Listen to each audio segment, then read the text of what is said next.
Welcome back to another reaction video, y'all. It's your boy Cam, back at it again with another reaction video, y'all. If you're not a part of the Cam fam, make sure to hit that bell, subscribe button. If you like the video, hit that like button because you're going up to the end. Today, we're writing to my man Graham, and it's why I'm leaving California, you guys.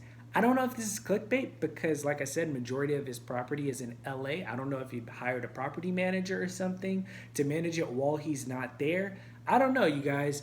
But I wouldn't be surprised because he'd be able to save a lot of money if he didn't live in California. That's for sure. And especially if he wasn't living there. And he could sell real estate pretty much anywhere, you guys. And do YouTube pretty much anywhere. I don't know. Let me know how you feel about it. I know a lot of my friends have been moving out of the state of California, you know, to cheaper places. And I kind of don't blame them, especially during the coronavirus, you guys. Like, you know, we just honestly need to wait this thing out, and maybe things will go back to semi-normal. We'll see. But yeah, let me know your experiences in the comment section below, and let me know. Do you have any family members that are moving out of California or moving to different places? Let me know in the comment section below. But yeah, y'all, let's hop into the video now. A growing number of its residents are packing up and moving out. Experts say over the past decade, around 150,000 people have left the state. The U.S. Census Bureau says California had a net loss of 190,000 people last year. I'm out of here. Yeah. When do you leave? Soon. Yeah. Texas or? Yeah, I'm gonna go to Texas.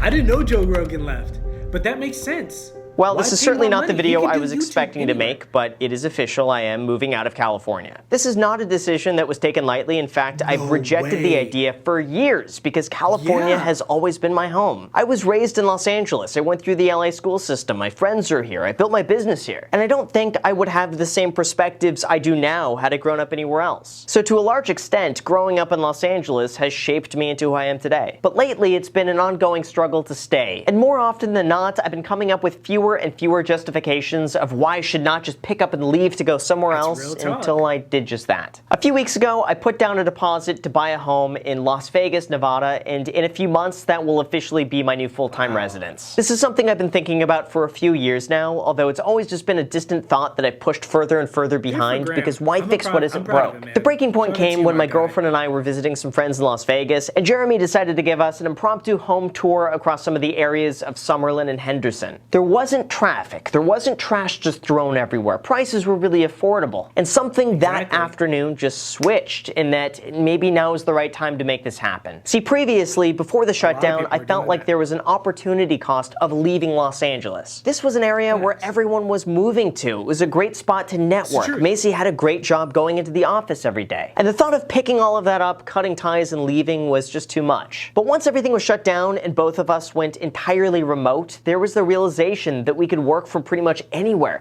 and we don't have to be anchored to one specific city to lead a fulfilling and happy life. Not to mention, on paper, I'm not oblivious to how much money I would be saving if I moved to a no-income tax state like many have done before me. And that's now a number that's grown to the point where I can no longer ignore the cost-benefit of moving. Now, I realize this has almost become the new trend for people to publicly talk about leaving California, and this just feeds into the notion that everyone is fleeing the state. But truth be told, as a Los Angeles resident who grew up here my entire life, who never thought they would ever leave, I could say from my own experience, the benefits of living here have diminished significantly over the last few years. And while the reasons behind this are complex, these are some of the issues that stood out in my decision. By the way, this is usually the point in the video where if you've not already hit the like button, it helps me out tremendously. Just give it a quick tap.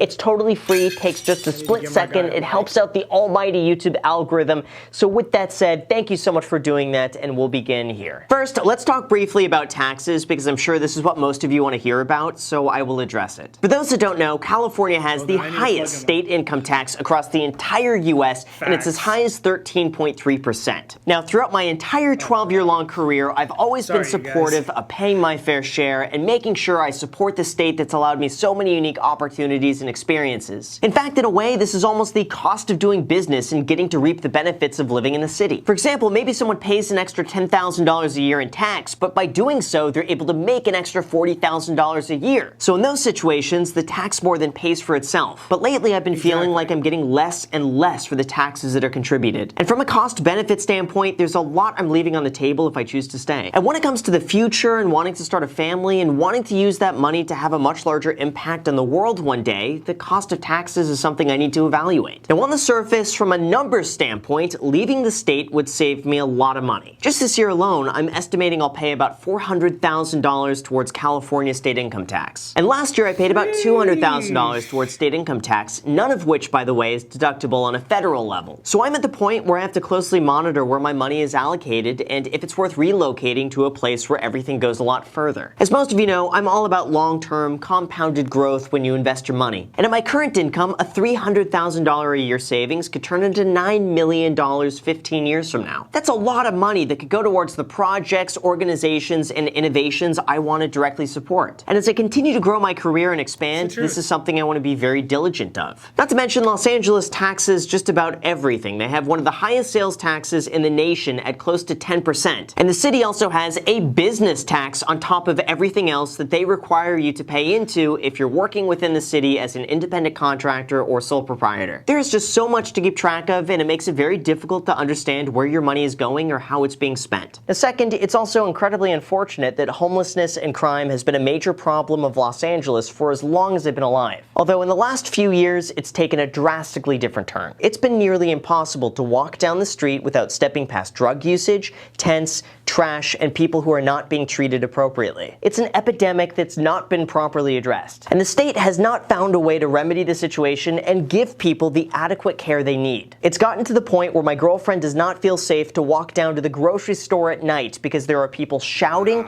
and throwing things on the sidewalk as they make their way down the street. Subsequently, crime has also increased. In downtown LA, some parts have seen more than a 200% increase in crime. And while the entire situation is very complex to solve, it just seems like there's so much happening all at once that it can't adequately be addressed in the way that it needs. Now, I certainly don't want this to be taken the wrong way because I am not the victim. The real victims here are the people on the streets. But it's frustrating to see a lack of care for the mentally ill or people sleeping on the sidewalks with very few resources to turn to. Now, you would assume that California, with a $3.2 trillion GDP, would have the financial means to properly handle the situation and give people the proper attention that they need. But they haven't, and it's only gotten worse. People with severe mental illness are left on the streets to fend for themselves. People struggling with addiction are thrown to the side, and care facilities are too overcrowded to accommodate everyone. People with disabilities have nowhere to turn, so they're ignored and they're left to beg on the beach. It's a problem that desperately needs attention, and the shutdown has only worsened everything by many magnitudes. Now, this is a very sobering realization of what many parts of Los Angeles are now like. Here's a Google Street View image from September of 2014.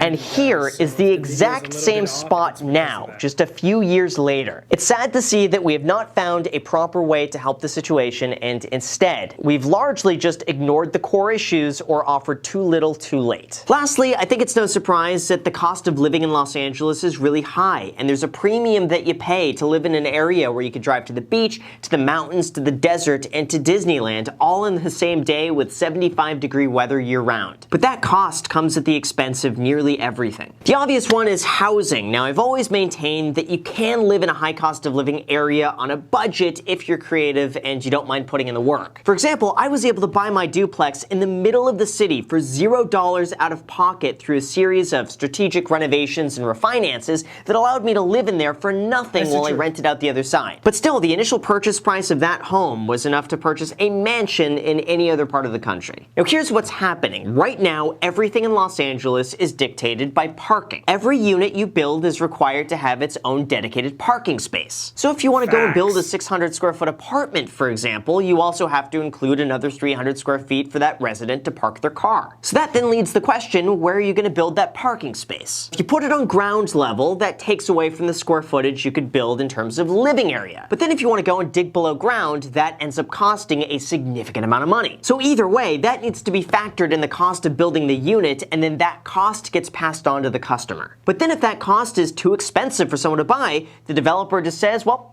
it's not worth building then, I'm not going to build anything. Now, it's also required that each unit have 100 square feet of planted open space on site. And 50% of that space must be common space. So that just means right there, if you want to build a 600 square foot apartment, what you're really paying for is 1,100 square feet when you account for the parking space and open common area. That just now means that creating new housing in Los Angeles becomes so expensive that a developer cannot create new housing without calling it a luxury apartment building and charging charging a lot of money for it because otherwise they would lose money on the project. It just becomes impossible to create any affordable housing when you're required to allocate so much space and so many resources to things that not everyone will use. Of course, then you get into the nuances of not in my backyard or turning a residential area of single-family homes into multifamily homes, which of course I get to a certain degree. But still, you should be able to redevelop an existing apartment building to add more units without that being just another luxury apartment building. But Los Angeles has yet to find a way to do this, thereby driving up prices because it requires developers to build spaces that aren't given their most practical, useful purpose. Beyond that, there's also the issues of rampant wildfires, air quality issues, horrendous traffic at all hours,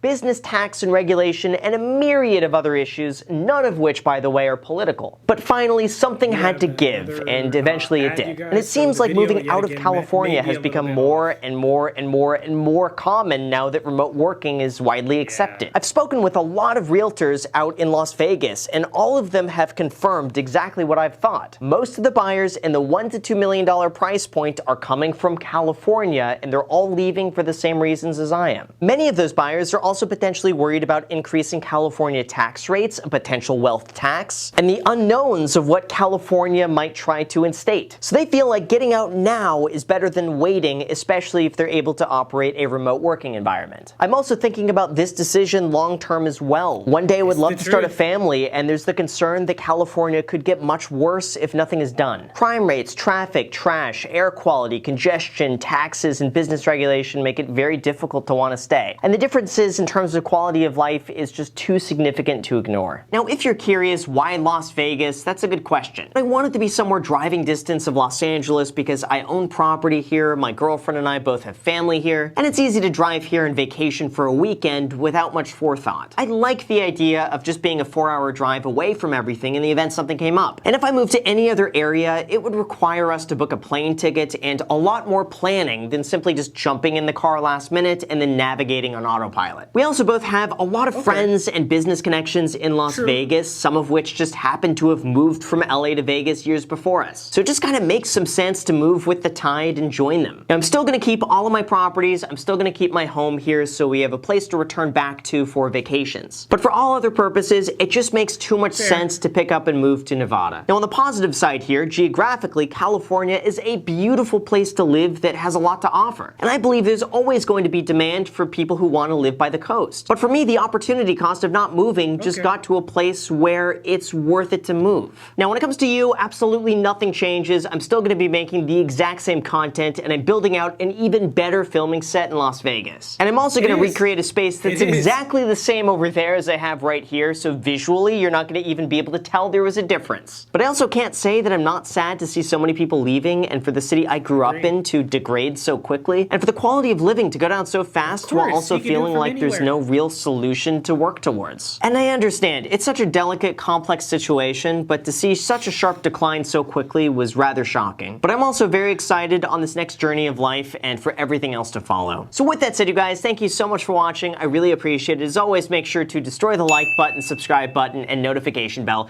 Also, feel free to add me on Instagram. I post there pretty much daily, so if you want to be a part of it there, feel free to add me there. As on my second channel, The Graham Stephan Show, I post there every single day that I'm not posting here. So if you want to see a brand new video from me every single day, make sure to add yourself to that. And lastly, if you guys want 2 free stocks, use the link down below in the description, and Webull is going to be giving you 2 free stocks worth at minimum $8 each and all the way up to $1,600. All right, sorry to cut you off. I only have 15 minutes, but yeah, y'all, I agree with him 100%. Like I said, I was born and raised in California. I did some stints in Washington and Texas and Southern California as well. And I can tell you, it's really freaking expensive to live here. Even if you have a really good job, it's really freaking difficult to navigate. Right? It's really difficult, and it's becoming to the point where it's kind of like pointless, especially if you can work remote. I mean, things are becoming really expensive, you guys, and I don't know. Let me know what you think about it in the comment section below. Don't forget to like, comment, and subscribe, y'all. We're on the road to 1,000 subscribers, but yeah, y'all, I'ma catch you in the next video. Peace.